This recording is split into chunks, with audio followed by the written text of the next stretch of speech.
Lucas, um jovem de 28 anos cansado da vida agitada da cidade, realizou o sonho de sua vida.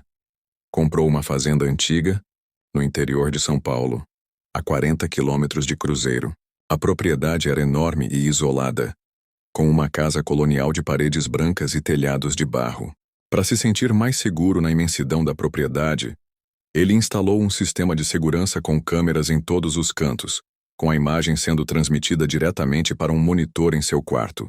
A primeira semana foi um deleite. Ele acordava com o canto dos pássaros, tomava café na varanda observando o sol nascer sobre as colinas e passava o dia explorando cada pedaço da fazenda. No quarto dia, no entanto, algo mudou. Ele estava na cama, assistindo o monitor de segurança. A tela dividida mostrava as imagens das câmeras, uma mostrando a entrada, outra a lateral da casa e a terceira, a parte dos fundos, que dava para uma mata fechada. Ele estava prestes a dormir, quando seus olhos se fixaram na câmera dos fundos. Na escuridão da mata, ele notou um movimento. Uma sombra, pequena que se movia com uma lentidão estranha como um inseto rastejando. Ele pensou que era um animal, talvez um porco do mato ou uma capivara, mas a criatura não se movia como um animal. Seus movimentos eram bruscos, desarticulados. O coração de Lucas começou a bater mais forte. Ele ampliou a imagem e segurou a respiração. A criatura se arrastava para fora do mato. E com a luz fraca da câmera ele pôde ver. Era um ser humanoide, mas terrivelmente deformado. O corpo era magro, quase esquelético, coberto por uma pele seca e enrugada. As pernas e os braços eram longos e finos, com articulações protuberantes. A cabeça era pequena, sem cabelo, e os olhos 2 buracos negros e vazios. Ele não parecia ter nariz ou boca. Apenas uma fenda horizontal onde a boca deveria estar. Um corte escuro em uma massa de pele pálida e seca. A visão era tão grotesca que Lucas sentiu o estômago revirar. O terror, um sentimento que ele nunca havia sentido na vida urbana, se aninhou em seu peito. A criatura parou de rastejar e se levantou de forma dolorosa, como se seus ossos estivessem quebrando. Ela tinha cerca de 1,5 metros de altura, mas parecia muito maior por causa de sua forma esguia. O ser se virou e, com a câmera, Lucas viu que as costas da criatura eram completamente secas, com a pele esticada e as costelas marcadas. Era um corpo seco, a lenda que sua avó contava para assustá-lo quando criança. Mas aquilo não era uma história. Era real. O corpo seco começou a se mover na direção da casa, com passos lentos, mas estranhamente longos, como se flutuasse.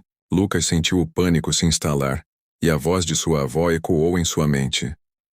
O corpo seco é uma alma amaldiçoada, um espírito maligno que anda à noite para se alimentar. Ele se alimenta da sua vitalidade, da sua alegria, da sua vida. Ele se levantou e trancou a porta do quarto. Olhou pela janela. O ser estava se aproximando. Ele viu a criatura parar e levantar a cabeça como se estivesse sentindo seu medo.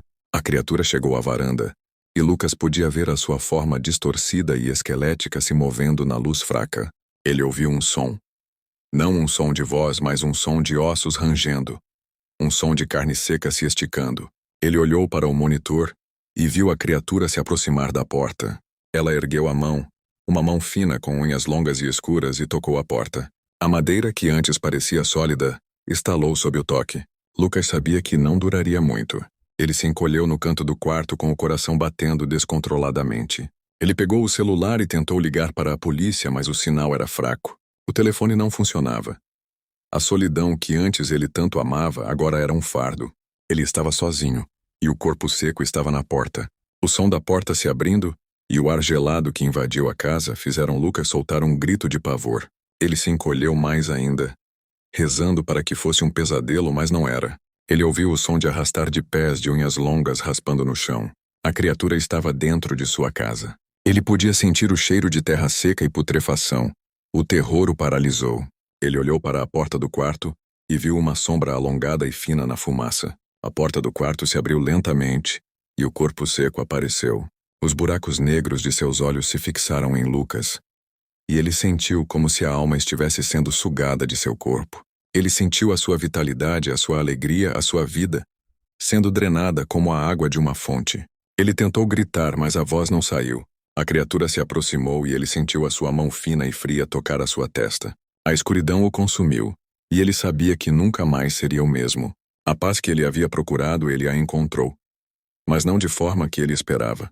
Dias depois, um vizinho que não havia visto o jovem sair de sua propriedade foi até a casa e encontrou o corpo de Lucas, deformado e com o rosto em formato de susto, o rosto de alguém que morreu em pânico,